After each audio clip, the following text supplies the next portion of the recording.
I'd like you to talk a little bit about the going from concept to script to production, kind of a thumbnail sketch of that process. Okay.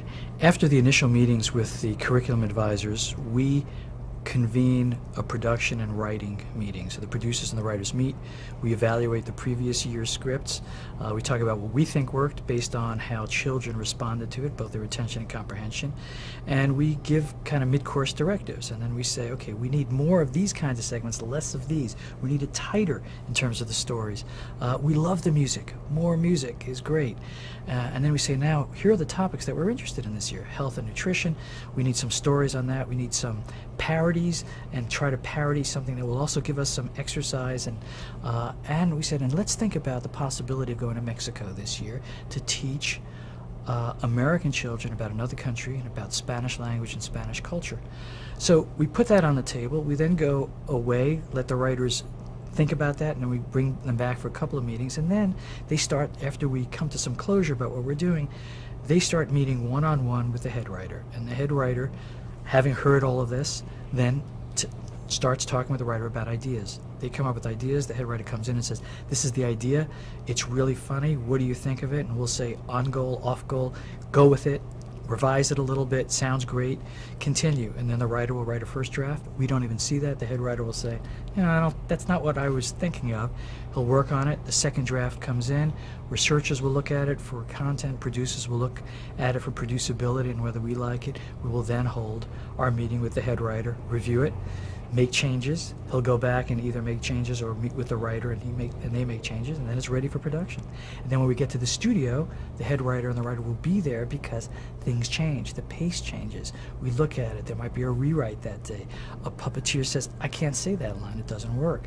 So those are the issues that, it's a very live process. It's dynamic and it's always changing. Now, what do you think of the time frame is between that entire? Well, we start, our first meetings with advisors in January. In February, we have our meetings with writers. In March, their first assignments go out to them. April, we start getting scripts. In the summer, we get a lot of scripts.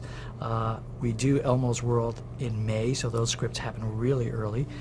We do Journey to Ernie in September, and then in October, we start our season. So the process is really a long process. Production has really begun in January, ends with the end of taping in December, and then we do post-production. So that overlaps the beginning of our next season.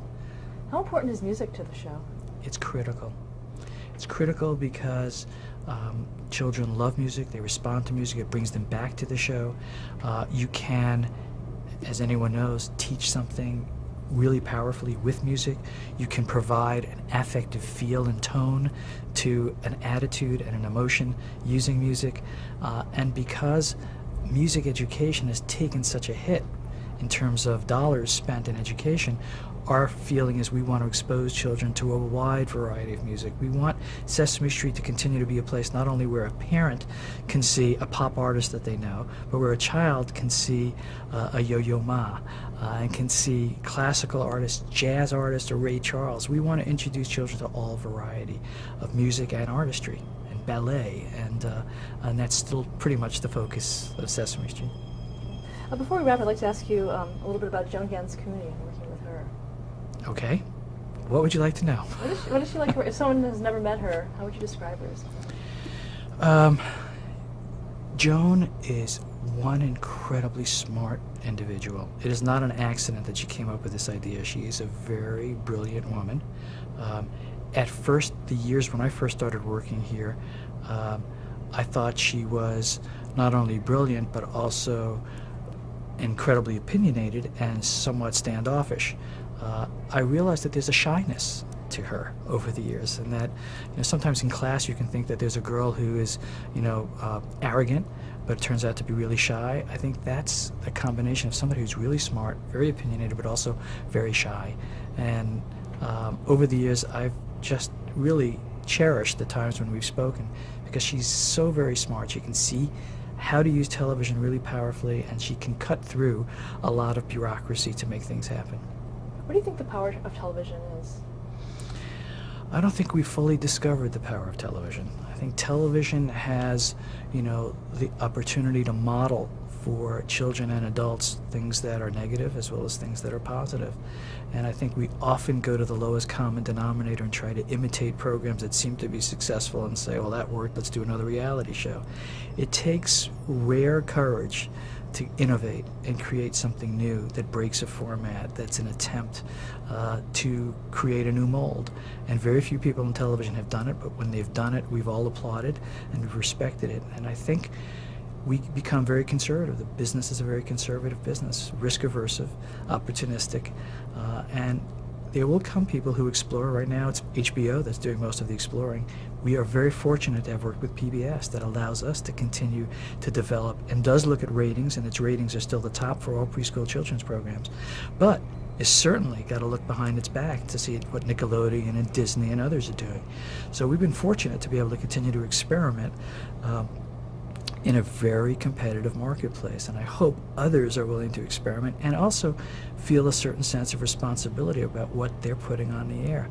And I think one of the lessons Sesame Street has not fully taught, which I would hope it would teach, is that you can be educational and entertaining and incredibly popular. You don't have to be dull and be educational. You don't have to be entertaining and anti-educational. And I think that's a lesson that a lot of producers and broadcasters still have to learn. What advice would you give to someone who wants to go into the educational television field for children? Follow your passion, but know that it's a very limited marketplace, but there are opportunities. You just have to find the right place to go to. And for me, I was lucky. I followed a show that I liked, and I was lucky to get in, and I wish you the best of luck doing the same. Thank you so much. You're very welcome.